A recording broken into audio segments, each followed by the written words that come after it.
This is Fred. Hi, Fred. How are you? Welcome to the 22Q Ironman podcast. How you doing today? I am doing great. How are you guys doing this morning? We're doing good. We're in the what is it, Kevin? The 34th hour of the show Yeah, right now. we just finished our 34th hour. Just finished our 34th hour, and we're still going strong, and we still got a lot of radio left to do. We thank you for Uh, being on. oh, my pleasure. Um, for those of you that don't know, you've probably seen Fred in our chat room throughout the show at various times under the 22Q Foundation screen name, and he's also the guy who takes care of all the technical stuff for when you send in your donations and when they do the website stuff, all that. That's all Fred. He does a phenomenal job. He's been insanely helpful in this process and basically being the glue to bring together this event. So it's been awesome. Well, thank you. Thank you guys for all that you're doing for 22Q. Really do appreciate it. And kind of, as you said, in for full disclosure, I am on the 22Q board. And I'm so glad that you guys are doing this for the organization and have been super impressed by the guests that you've had so far and just all that's been going on. Have you listened to a good portion of the show? I take it, right, Fred? Yeah, I've heard part of it, parts here and there. I haven't been able to sit through the entire thing yet. Yeah, me neither. Well, I kind of hope you saw through most of it. Yeah, most of it. Fred, you're the president of Dragonfly Forest, which I was checking out your website. I've actually checked it out a few times. It's a really cool thing that you guys got going on. I'm wondering if you can just give us a rundown of exactly what Dragonfly Forest is.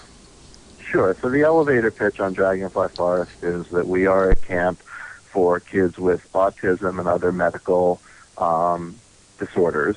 And, the important part for, I guess, today's conversation is that one of those medical disorders that we work with, and really we're the only camp of our kind working with kids with 22Q.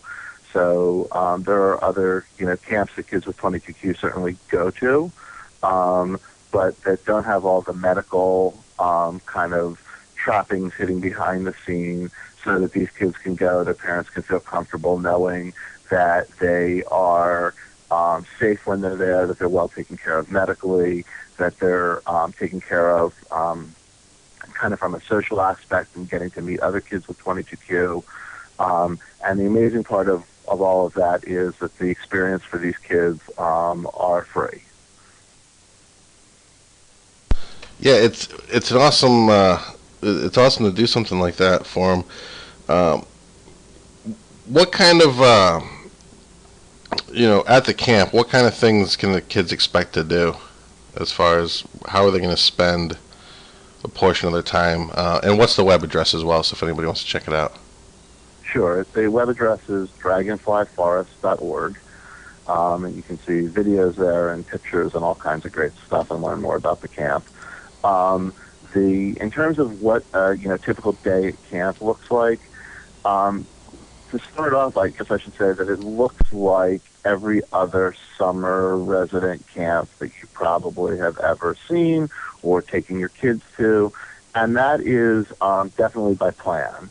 Our goal is so that these kids come to camp, they get to experience all the typical camp activities, and it feels like regular camp to them, that they don't feel like they're at some special place, that they're being treated in some special way. We want them to experience the summer camp experience. And so they get to do arts and crafts and waterfront and nature, canoeing, archery, sports and recreation, theater.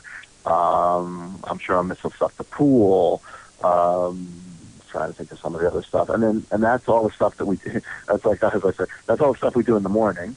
And then the kids have lunch. There's a little bit of a rest hour. And then our counselors, who I think are some of the most creative people in the world, and we get counselors who volunteer and do this as their summer job from 20 different states around the country. We've even had a couple of international counselors as well. And they come and we find that they have these kind of, as we joke about them, the secret hidden talents. And they will come up with these amazing activities for the kids to do in the afternoon that we call free select, and that's where the kids really get a chance to choose what it is that they want to do, and then they can go to those activities based on the things that they're interested in. So in the morning we do things as a group at all the standard kind of camp activities, and then in the afternoon we have those standard camp activities plus things like the tattoo parlor or or stack cups and stomp rockets and things like that. The tattoo parlor. The tattoo parlor, yes, parents, it's safe. It's mostly with Sharpies and body paint and things like that. But the kids love it. They can have tattoos. They're in. We break the kids into different age groups in terms of for at camp. So our youngest kids are in the red group, and our oldest kids are in the purple group. And the groupings don't necessarily make any logical sense other than they're just colors. We understand the order in which they're in. But a lot of times the kids will want to display their red pride or their green their green pride or something like that, and so they'll get a green tattoo, or they'll see something that they've always wanted, a skull and crossbones, or something like that, and we'll do that. It's something that washes off in a day or two, but it's a load of fun for the kids. Now, Fred, how did you end up getting involved in this? I was one of the guys who helped start Dragonfly. There were two people who got it started, originally, who are still on our board of directors. One is our chairman, John Colburn. The other is a woman by the name of Laura Jansen. I was friendly with Laura, was looking to make a little bit of a career change. I had been in the IT industry, as you kind of alluded to with some of the stuff that I do at 22Q. And I was talking with Laura. I was actually looking to do something a little different in the nonprofit world. I thought I was going to do something with technology because that was my background. And it turned out that it made, as I was working on a brochure for them, helping them with the brochure, that I kind of talked myself, or I guess I should say kind of psyched myself into helping them out. Started volunteering with them for a little while as they were growing their board and really starting the organization. And at one point, the board kind of looked at, and looked at me and said, "Look, we're about to start our, search for a real kind of executive for this organization. We've grown to the right size. You've helped us get there. Is there any reason why we really need to start this search, or can we just turn to you and make you the executive?" Went and thought about us a little bit over a weekend and came back to them and basically said, "I'm all in," and haven't looked back since. It has been a remarkable journey of helping literally thousands of kids get to experience summer camp. And in experiencing summer camp, they also tend to get a lot of other lessons that they learn out of the experience. I love the poker reference that you just dropped on us too there, Fred. How important is something like this to these children?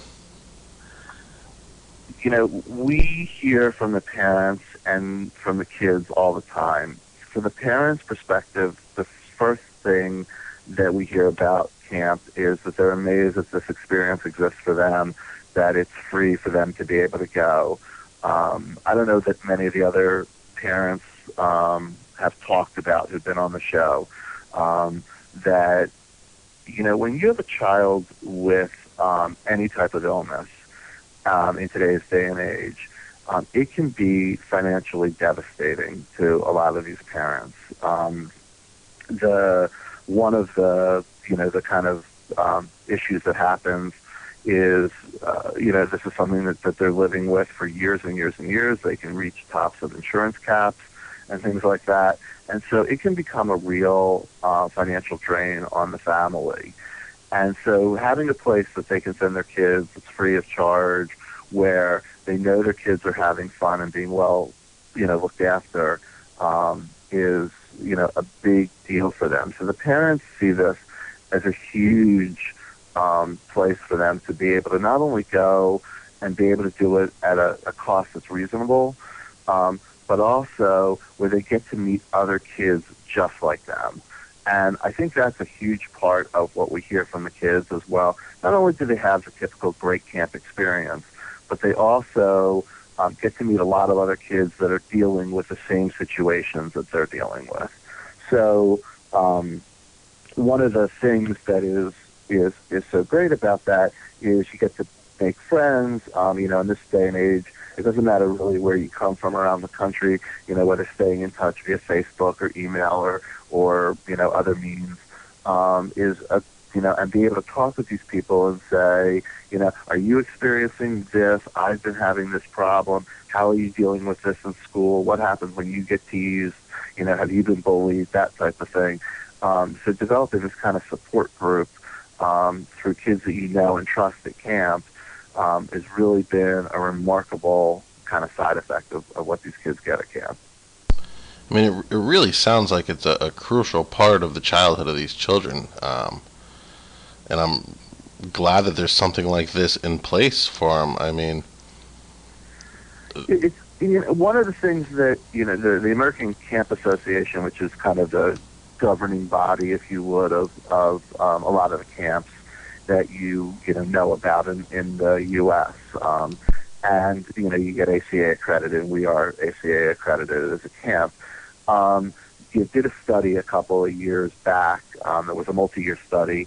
And they looked at, they always had the anecdotal evidence of, the camp is a good place. It helps kids mature and, learn life lessons and things like that. They did a study and got the quantitative, numbers as well. And it bore out exactly what they had always talked about. And, from Dragonfly's perspective, we went and did the same thing. We've been studying camp for the last 6 years. And what we have found is that, for the kids who come to camp, that we see that it increases their confidence, it increases their independence, they learn to deal with their medical issues in new ways because the doctors and nurses can kind of teach them in a non-threatening way, and that's kind of important. There's a difference between going to the doctor's office and having the doctor kind of, I don't want to say lecture you, but that's it's a conversation that they're trying to have with you. But it feels like that, you're on their turf and you're kind of being lectured, as opposed to being a camp where they're part of your bunk and they're saying, hey, have you ever thought about, doing something this way or that way when you run into this problem, and then trying it and having them be there to kind of supervise it. And go home and now have a new way to deal with a problem that they may not have known how to deal with before. So the real reason that we started camp was we wanted to give the kids a chance to have a whole lot of fun and just feel like kids. The outgrowth of all of this has been that the kids have come home having learned an awful lot about themselves, and about how they can be better as a person, and do things that they may not have thought that they were able to do before. And that's the same thing that happens at just about every kind of quote-unquote normal camp. It also happens at Dragonfly as well. This sounds like it's definitely something that everybody should take a look into. Especially anybody who's been listening to the show, and you want to just find out more layers of what the different aspects of the life of a child with 22q go through. I also think it's probably something really, really good to, I don't know for sure, but I'm guessing it really helps children in their social life, because it might not necessarily be the easiest thing to socialize in school or whatever. And I guess in the camp, you're amongst other children who are going through similar trials and tribulations as you, and it might just be easier to open up socially, and that seems like it's probably an important thing in their childhood. I don't know. I absolutely think that you're right about that, and what we're told by both the parents and by the kids is that and the way I describe it to most people is, think about the time when you were younger and you had that first kind of really great experience. You kind of let the genie out of the bottle, and you came home, and maybe you were away from mom and dad, and you were able to say to them, look, I did this. I can't believe I did this. This was amazing. You don't ever put that genie back into the bottle once it's let out. And so what camp helps, is kind of helps let the genie out of the bottle.